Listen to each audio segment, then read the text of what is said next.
District of Conservation is sponsored by the Committee for a Constructive Tomorrow, CFACT. To learn more about our sponsor, head over to cfact.org. Thank you so much for listening to the program. Ryan Reynolds here for, I guess, my 100th Mint commercial. No, don't. I mean, honestly, when I started this, I thought I only have to do like 4 of these. I mean, it's unlimited premium wireless for $15 a month. How are there still people paying 2 or 3 times that much? I'm sorry, I shouldn't be victim blaming here. Give it a try at mintmobile.com/save. Whenever you're ready. $45 upfront payment equivalent to $15 per month. New customers on first 3-month plan only. Taxes and fees extra. Speed slower above 40 gigabytes. See details. Welcome to District of Conservation. I'm your host, Gabriella Hoffman. This podcast offers a sober examination into all things hunting, fishing, shooting sports, energy, environment, and the public policy surrounding it. And this podcast also specializes in original interviews that you won't hear elsewhere. Here's what I have for you today. It's only mid-January and things are heating up in conservation and energy this year already. There are some very positive developments that I will go over this week, especially alluding to natural asset companies and how the New York Stock Exchange withdrew their rule to basically codify this in SEC, New York Stock Exchange listings. But besides the NAC rule, we're going to talk about the Chevron Doctrine being heard. And then today, interestingly enough, this afternoon on Pacific Coast time, Washington state legislature, I believe it's the Washington Senate, is going to hear a bill to enshrine the right to hunt and fish in their constitution. It is a little out of reach, I think, given the legislature makeup, but if some miracle happens and they pass it, this will be a very good indicator, I think, of things to come and maybe force those other states that have yet to adopt right to hunt and fish amendments to do so. So let's break down these 3 topics for you all today. A day before the Securities and Exchange Commission was set to finalize their rule to list natural asset companies on the New York Stock Exchange, the New York Stock Exchange sent a notice to the SEC asking them to withdraw the proposal. I accidentally framed this incorrectly, and past guest of the show last week, Treasurer Oaks, reminded me to make sure that specific detail is clarified and corrected because the SEC did not withdraw the rule, but it means that the SEC will no longer pursue this right now. So we have a momentary victory here, but we're going to see this accounting for ecological services and natural assets creep into language relating to budgets, federal spending, stemming from one of President Biden's 2023 executive orders to account for eco-services in cost-benefit analysis as it relates to future budgeting and spending type of efforts. This is not going away, and the UN and some other entities outside of the United States have been pushing this to adopt this new accounting framework that deviates from conventional frameworks to basically monetize things that are not monetizable and then simultaneously encroach on your ability to own land and then also to access public land is what this proposed rule does. So I want to briefly talk about why, had this proceeded, would have been very problematic. And I have a blog post of this at IWF. And first and foremost, the SEC had no authority to create these enterprises because they can't oversee things relating to land management and access because their mission is to protect investors and maintain efficient markets, not manage or conserve private and public lands. And had this gone through, had this concept been legitimized more so, but the New York Stock Exchange and Intrinsic Exchange Group, by which the New York Stock Exchange has a minority interest in, they still want to pursue this by different means. They claim this was a market mechanism. It's not market mechanism when you're enrolling federal lands into these type of enterprises, but they would have licensed air, land, and water rights to foreign adversaries and financial asset managers. We've talked about this. Second, something I overlooked, but this is equally problematic, and I see why this connection needs to be made. So you guys know that the Bureau of Land Management is set to finalize their conservation, landscape, and health rule, and that was actually the topic that landed me and my colleague, Sarah Montalbano, in the Wall Street Journal. My first time in the Wall Street Journal. Sarah has previously been there. But I didn't realize at the time, until I read the letter from the 25 attorneys general, that this was going to be the funding mechanism for conservation leases in that specific rule that is yet to be finalized. And I think we're going to have a follow-up, hopefully, to that. I don't know if it'll be in the Wall Street Journal, but we'll put it out somewhere through IWF. But it was going to be the funding mechanism to basically stop productive economic uses on public lands, but they were totally fine with greenlighting, as this conservation lease rule says, that a solar or wind company could bid on this lease because they'll have money to do so. They'll outbid other people who are not as wealthy or not as entrenched in terms of their interests. And then they could promise, as the rule stipulated, they would promise that they would restore low quality habitat after destroying high quality habitat nearby, which makes no sense. It's this whole mechanism of offsetting, and it's so counterintuitive to conservation. The fact that they would be accepted, or that type of activity would be accepted. Crazy stuff. Third, NAAQS would have enrolled federal lands, including national parks, under their hybrid area use case, which I deemed an egregious affront to public lands access and multiple use sustained yield. And the SEC and some of these other agencies don't have the authority to dispose of and make rules and regulations respecting territory or property belonging to the United States. So in the Constitution, it says that Congress is the one deputized with this. And those type of overseeing activities, or the activities by which you would oversee such a deposing of land, would only be done by Department of Interior. So this is the wrong agency to kind of enact Congress's actions with respect to land. So again, falls out of the purview of the SEC.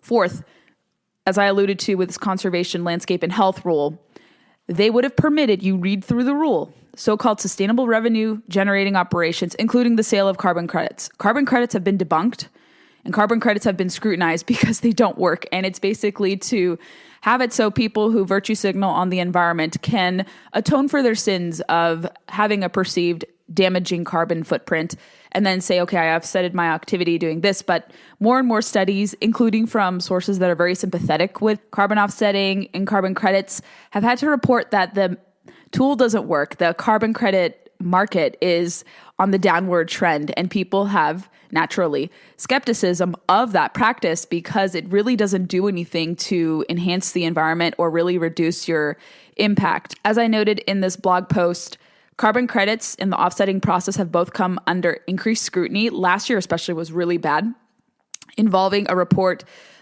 pertaining to the carbon offsetting from South Pole. It sold over 3 million environmentally worthless credits to major companies so that they could declare, these companies in essence, that their products and services are carbon neutral.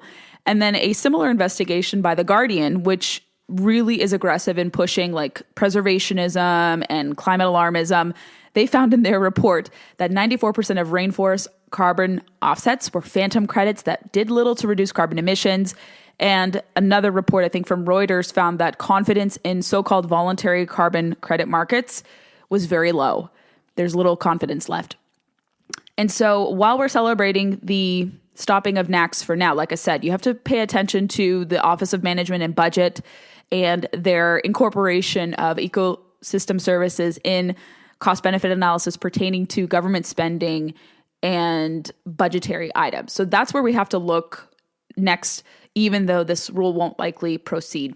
But I was really happy to have a hand in this. I was a small, but I hope pivotal player in messaging on this issue. I worked closely with CFACT, and also I used my position at IWF to really draw attention to this. And I want to thank the Congressional Western Caucus for having me speak on this topic, and to Margaret Byfeld of American Stewards for Liberty, who really lit this issue up and exposed this and was behind the efforts. Like, if you don't give Margaret and her group credit, you should, because this is who brought this issue to our wider awareness. And so without Margaret and her group and everyone else who engaged here, we wouldn't have this momentary victory. I want to talk about the Chevron Doctrine. We have talked a little bit about this issue here on the podcast. I've written about it at other places as well. But you're thinking, what does this potential decision from the Supreme Court, these two cases that are being heard as of last week, what does this have to do with conservation? This has everything to do with conservation and more. And it reminds me a lot of the West Virginia versus EPA case, that really seminal decision that said that the EPA's authority for regulating greenhouse gases was limited, and that the agency can exceed its bounds with doing such. So basically clamped down on agency regulations, and said that Congress is the one essentially to regulate, create rules, legislate, and that agency shouldn't be the one creating rules. And so it has similar implications here. Now, there are two cases. There's Loper Bright Enterprises, Inc. versus Raimondo, who is the Commerce Secretary, and Relentless, Inc. versus the Department of Commerce. These plaintiffs, the ones who have petitioned their case to the Supreme Court, this is a little delayed from what I was reading that fall of last year. We would potentially hear these cases, but it's being potentially decided this judicial term, this Supreme Court term, and there could be a final rule handed down by June of this year. I'm going to explain what the Chevron Doctrine is, and then this particular case as to why these petitioners, why these plaintiffs have grievances and gripes against the Commerce Department creating these really obtuse rules and standards. The Chevron Doctrine is a little before many of our time. The court decision, the original one, Chevron versus the Natural Resources Defense Council, was decided in 1984. And I'm going to read again from this blog post that I have because I tried to break this down very simply. This is another IWF blog post. The Chevron Doctrine essentially says that courts should defer to a federal agency's interpretation of an ambiguous statute as long as that interpretation is reasonable. Therefore, there's a two-step process in terms of reviewing agency statutes that seeks to determine if a statute in question is ambiguous and if the ambiguous statute is therefore reasonable. And I wrote in this piece that in the 40 years since Chevron was decided, it's invited government agencies to engage in rulemaking that exceeds their authority since these powers are constitutionally prescribed to Congress. The Wall Street Journal had a great editorial on this, and they wrote that the Chevron deference has no constitutional basis. They argue that it undermines the Administrative Procedure Act, and it potentially violates the Constitution's Due Process Clause. One of the plaintiffs, the Loper plaintiffs, a group of New Jersey fishermen, believe that the Commerce Department is imposing unreasonable monitoring fees on them under the Magnuson-Stevens Act of 1976 using this doctrine. And what it does, as this standard is currently being applied, these fishermen have to fork over 20% of their daily earnings. I believe it amounts to about $700.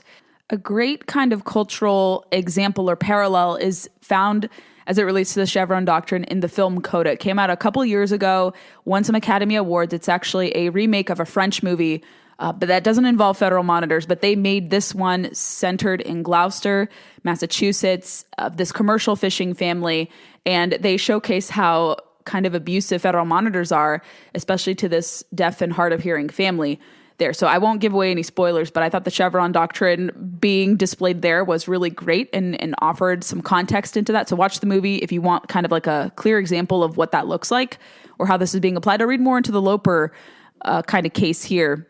So this two-step process under the Chevron Doctrine, why are these plaintiffs challenging it? The Loper plaintiffs argued that the National Oceanic and Atmospheric Administration, NOAA Fisheries, which is also known as the National Marine Fisheries Service, they can't require federal observers aboard their vessels. The plaintiffs operate in the Atlantic herring fishery, which is not required by the Magnuson-Stevens Act to pay observers. They argue, however, that the law only requires observers in three narrow cases, and I've linked to a briefing about what those three narrow cases are.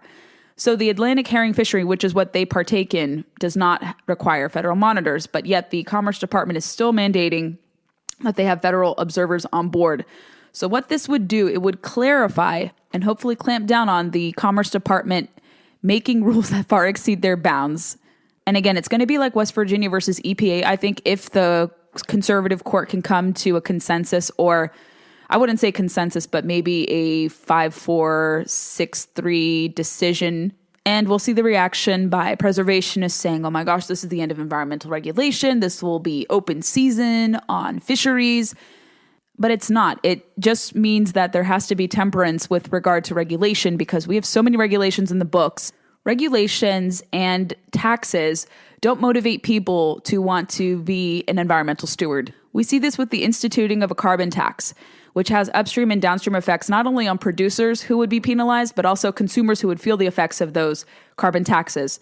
And then you also see this with the continuing battle between the federal government and private stakeholders on the ground. The more you charge people to transition away from fossil fuels to net zero policies, the less they are willing to pay. We've seen this in a U Chicago poll that showed that by increasing, fighting climate, $10 increments, you had fewer people willing to pay for those climate taxes, naturally. You see the soon-to-be-released SEC rule to track upstream and downstream emissions under the Scope 3 emissions rule that is yet to be handed down. That's not going to incentivize companies to report their emissions, and it's extremely hard to catalog emissions because of the standards that reporting has demanded on people, and it's very hard to quantify, and people can game the system in terms of proving that they're really great and that they're tracking their emissions. Or this rule is going to regulate entities that are not under the purview of the SEC, like farming and ranching businesses, small and medium-sized ranches and farms, and then put more burdens on them to shift from their focus of providing their goods and services to just dedicating their whole time to tracking emissions. Makes no sense. But even as these decisions and limitations on presidential power and agency power are handed down, you still see executive orders, you still see agency rules coming out from this administration. So they won't listen to this, unfortunately, but we do have checks and balances happening. It doesn't seem as noticeable as it should be.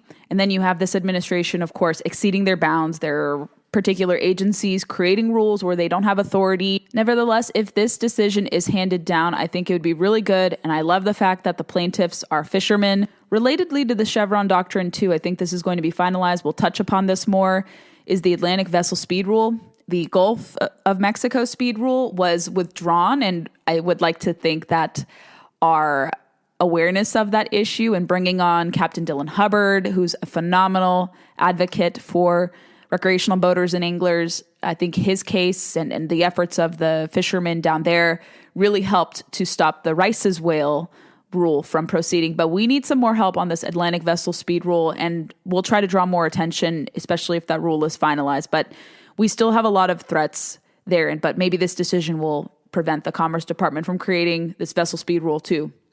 And finally, we are taking our attention to Washington State, where today at 3 p.m. Eastern, 12 p.m. Pacific time, and I think by 1:30 Pacific time, 4:30 Eastern time, the legislature is going to hear a bill, specifically Senate Joint Resolution 8208, to codify and enshrine the right to hunt and fish in their state constitution. Now you're thinking, how does this add up mathematically? Do they have the numbers? Don't preservationists control the state legislature?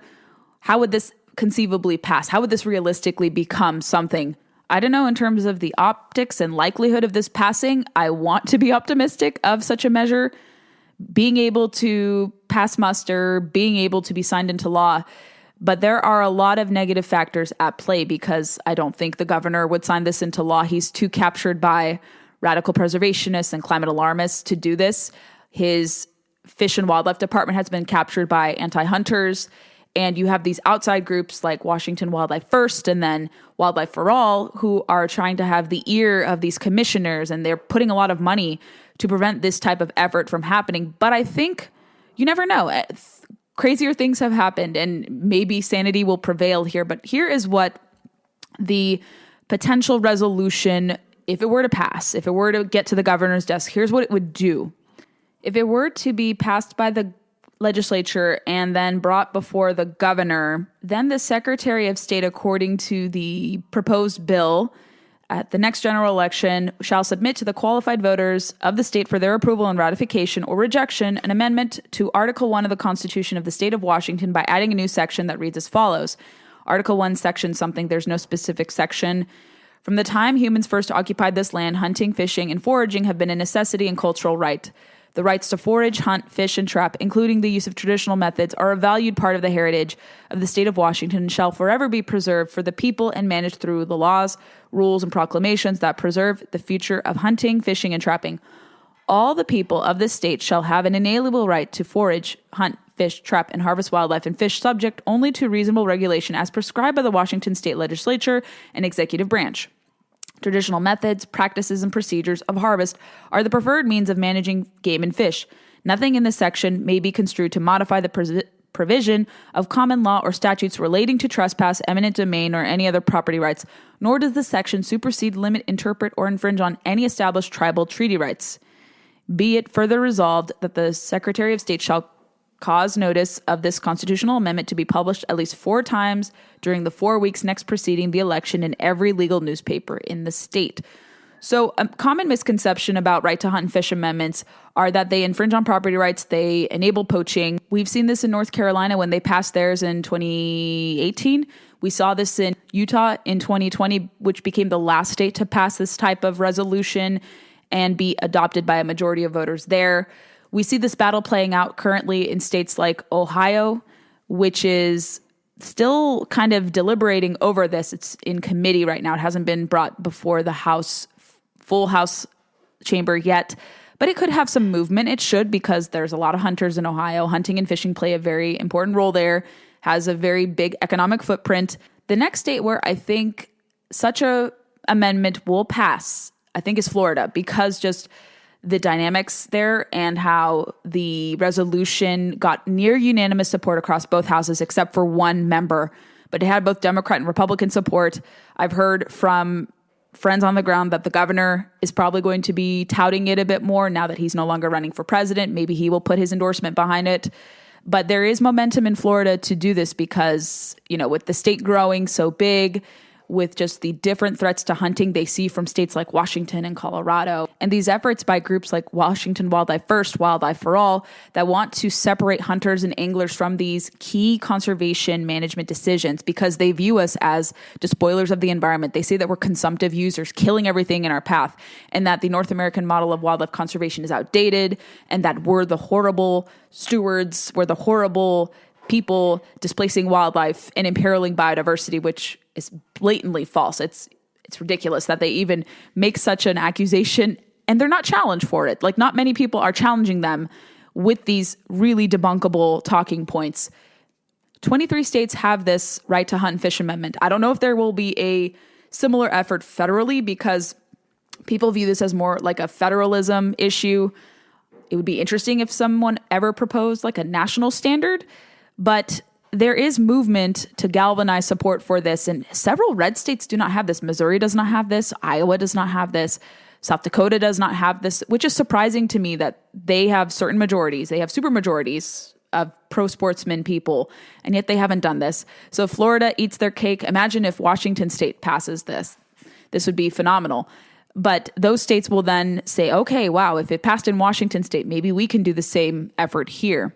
So we will follow this. I have an op-ed in townhall.com in the VIP section on this very issue, but I lay the case for why this is something symbolic, something important, even if you don't live in Washington State, because we have to track and see what's happening in the other states. We all have to combine forces. We have to support each other, making sure that reasonable regulations or reasonable proposals are enacted, or that certain stakeholders or malcontents do not change and erode what has worked for almost a century, since the 1930s, of the state wildlife management system, this disbursement of monies from excise taxes on guns, ammunition, fishing, boating tackle, fuel, etc., keeping and perpetuating that cycle, which has contributed over $27 billion in totality since the 1930s, 1937 to be exact.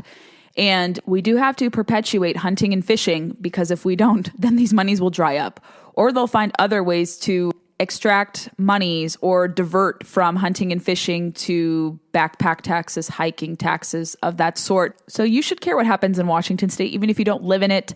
And we will continue to monitor this. I may have some official statements for my job on this, maybe potentially, but I have an article, like I mentioned, and you can go read about it and learn about efforts to enshrine and codify the right to hunt and fish all across the United States. It's a very reasonable position. It's a very reasonable policy. It doesn't do anything, like I said, to encroach on property rights. It doesn't excuse criminal behavior. I don't know where they get this from. Like, when you hunt and fish, you have to abide by the law. Nobody says that you'll have to skirt the law if this is to be the thing. That doesn't mean you can encroach on someone's property or you can, hunt out of season. No way. I've never seen this happen. And actually, in states where I think this amendment is adopted, I can't pinpoint this exactly, but you do kind of see higher participation and higher numbers of people who hunt and fish compared to states that don't have this. But I have to go back and see if that is a correlation I could confidently make or claim, but I think you do see higher rates of licenses in states that have this. And if not, it's an interesting, theory to explore a little more. Like, does it contribute to a higher likelihood of people going hunting and fishing? But you do see, I feel like in states where they have this, you see the heritage respected, you see more people hunting and fishing. So we will see if Washington State does the unthinkable and pass this. Thanks for listening to District of Conservation. If you enjoyed what you heard today, go leave us some reviews on Apple and Spotify, or wherever podcasts are played. Your feedback will help us reach more people, and I love to know what is on your mind after each episode. Be sure to follow us on Facebook, Instagram, and Twitter to never miss a beat or a guest announcement, because that is our way of updating all of you listeners, and we have just hit 1,000 followers on Instagram for the podcast account. Thank you very much. And if you have any guest suggestions or topics you want to hear on the show, I am all ears. I would love to hear your feedback there. Thanks for listening, and stay tuned for the next episode.